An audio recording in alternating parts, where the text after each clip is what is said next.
जय भीम गुजरात के digital platform पर से मैं प्रवीण कुमार। साथियों, भारत में आजकल एक बहस छेड़ गई है। बहस है और छेड़ने वाले जो हमारे नगीना के सांसद, आजाद समाज पार्टी के सांसद चंद्रशेखर जी है और कुमारी बहन मायावती जी भी है, साथ में चिराग पासवान भी है।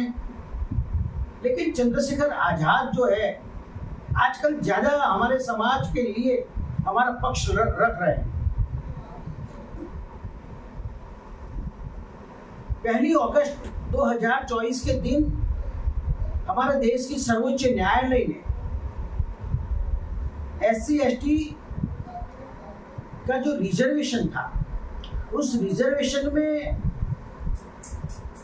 जो वर्गीकरण करने की बात कही है और हमारे समाज की जो अनुसूचित जाति और जनजाति के जो हमारी शेड्यूल थे, हमारी जो सूची है, उस सूची को बांटने की जो कोशिश कर रही है, उसके खिलाफ चंद्रशेखर आजाद अपना पक्ष रख रहे हैं। और कल उसने ये बात कही कि मान लो कि अगर इस देश में EWS के लोगों के लिए 10% आरक्षण किसी भी आंदोलन के बगैर लागू किया जा सकता है, तो SC और ST के लिए भी अगर मान लो कि SC और ST में जो पिछड़ी जातियां हैं, उसका इस लोकशाही में अगर उनको रिजर्वेशन का बेनिफिट नहीं मिला है, तो जो रिजर्वेशन का जो कोटा है उसको बढ़ाया जाए और 5% कोटा बढ़ाकर जो हमारे पिछड़ी जाति, जो शेड्यूल कास्ट और शेड्यूल ट्राइब में जो अति पिछड़ी जाति के लोग हैं, उसको ये इस कोटे में से अलग से रिजर्वेशन दिया जाए। ऐसी बात चंद्रशेखर आजाद कह रहे। और इसके लिए अगर हमको जरूरत पड़ी तो हम सरकार के सामने लड़ने के लिए तैयार हैं, आंदोलन करने के लिए तैयार हैं। हमारे हक और अधिकार की सुरक्षा के लिए कुछ भी करना पड़े, वो कुछ करने के लिए भी हम तैयार हैं। वही बात कुमारी बहन मायावती जी भी ने उसके बारे में तीखी प्रतिक्रिया दी है। जब 2 दिन पहले प्रेस कॉन्फ्रेंस की बहन कुमारी मायावती जी ने, तो बहन मायावती जी ने बताया, साफ साफ कहा है कि ये जो सुप्रीम कोर्ट का जो जनादेश आया है, वो आदेश निकाला है या तो जजमेंट आया है, वो SC/ST की ज्ञातियों जाति जो है, उस जाति और पेटा जाति में बांटने का ये आदेश है। और इससे हमारे देश को नुकसान होने वाला है। तो जो आर्टिकल 341 में जो हमारी सूची को हमारे संविधान सभा ने और राष्ट्रपति ने जो बनाई है, उस आर्टिकल 341 को सुप्रीम कोर्ट, चाहे वो 5 बेंचों का खंडपीठ हो, चाहे वो 7 जजों की खंडपीठ हो, चाहे वो 11 जजों की खंडपीठ हो, लेकिन उसमें कोई सुधार नहीं कर सकते। ये बात चंद्रशेखर आजाद और कुमारी बहन मायावती ने की है। अगर आप हमारा उत्कर्ष करना चाहते हो तो आप अलग से हमको, जो हमारी पिछड़ी जाति के जो लोग हैं, जो रिजर्वेशन से वंचित रह गए, जो सरकारी नौकरी में उसको रिजर्वेशन का बेनिफिट नहीं मिला है, उसको अलग से दो। ऐसा सुप्रीम कोर्ट क्यों नहीं करेगी? और हमारी जो शेड्यूल बना हुआ है, जो मनुस्मृति में जो जातियां थी, वो जातियों को बाबा साहब आम्बेडकर ने समाप्त करके शेड्यूल कास्ट और शेड्यूल ट्राइब बनाया है। और समानता की बात बाबा साहब आम्बेडकर जब कर रहे हैं, तो सुप्रीम कोर्ट फिर से ये बंटवारे की बात क्यों कर रहे हैं? ऐसे कुमारी बहन मायावती और चंद्रशेखर का कहना है, और उसका कहना लाजिम है, क्योंकि वो जो समाज का, जो जिस समाज का वो प्रतिनिधित्व कर रहे हैं,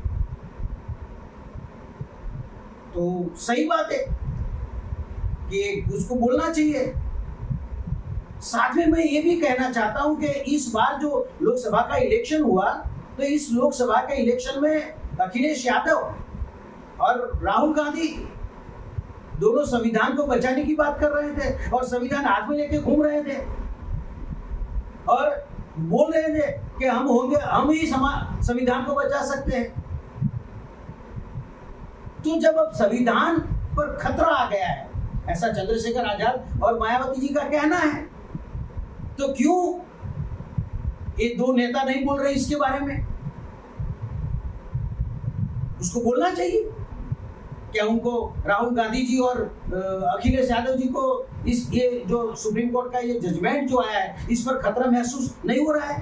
कुछ ऐसा नहीं लग रहा है कि अनुसूचित जातियों जनजातियों को फिर से बांटना हुआ? सुप्रीम कोर्ट ऐसा चाहती है, उसकी बहस लोकसभा में होनी चाहिए। क्यों नहीं करवा रही है कांग्रेस और वो विपक्ष जिसको इंडिया गठबंधन बोलते हैं? चलो मायावती जी तो इंडिया गठबंधन में नहीं है, चंद्रशेखर आजाद इंडिया गठबंधन में नहीं है, लेकिन राहुल गांधी जी तो इस बार विपक्ष के प्रतिपक्ष के नेता हैं और अखिलेश यादव तो उत्तर प्रदेश में सबसे ज्यादा सीट लेकर आए हैं।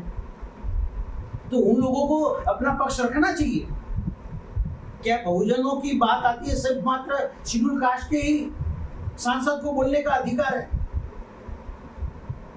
जब वोट लेने की बात आती है तब आप बात करते हो कि हम संविधान बचाएंगे, तो कहां गए आप सब अभी लोग? मात्र पूरे संसद में दो ही आदमी बोल रहे हैं, एक चंद्रशेखर आजाद बोल रहे हैं और राजकुमार रोत बोल रहे हैं। तो हम विभिन्न गुजरात चैनल के प्लेटफॉर्म से हम कहना चाहते हैं कि जो चंद्रशेखर आजाद ने जो पक्ष रखा है, जो बात की है, और मायावती जी ने जो बात की है, वो बात पूरा विपक्ष करे, पूरा गठबंधन इंडिया गठबंधन है उसको करनी चाहिए। और ये जो सुप्रीम कोर्ट ने जो जजमेंट दिया है, उस जजमेंट के बारे में संसद में बहस हो, उसकी पूर्ण विचारणा हो, और इस संसद चाहे तो अध्यादेश ला सकता है।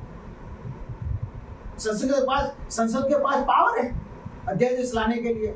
बहुत सारे किस्सों में सरकार ने अध्यादेश लाए हैं।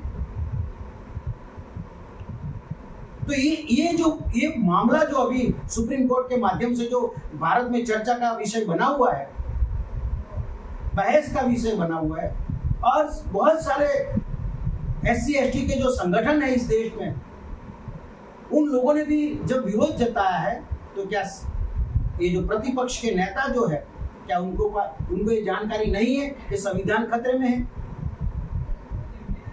तो हम अपील करते हैं प्रतिपक्ष को, नेता को, विपक्ष के नेता को, संसद में जो विपक्ष के नेता है, जो मेजोरिटी से वो विपक्ष के नेता बने हैं, और उन्हीं ने कहा है, बार बार कहा माननीय राहुल गांधी जी ने, कि हम अनुसूचित जाति जनजाति के लिए काम करते हैं,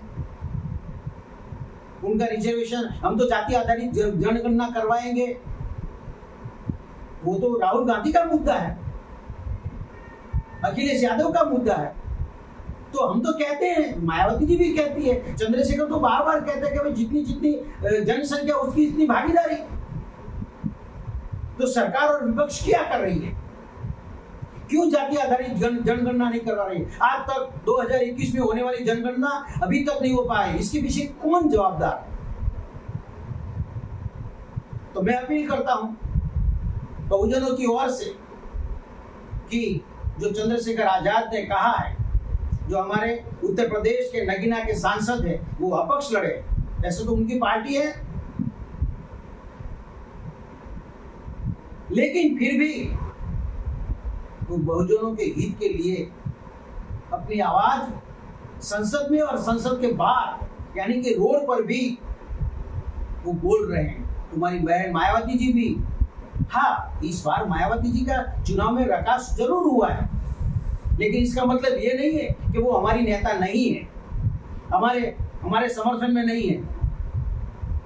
वो आज भी है, कल भी थी और आगे वाले दिनों में भी रहेगी, ऐसे आशा करते हैं हम। और हमारे बहुजनों को अपील करते हैं कि ये चंद्रशेखर आजाद का और मायावती जी का, और जो हमारे पक्ष में है जितने भी लोग हैं, उसका समर्थन करें, ऐसे और आशा और विश्वास के साथ। जय भीम, नमो बुद्धाय।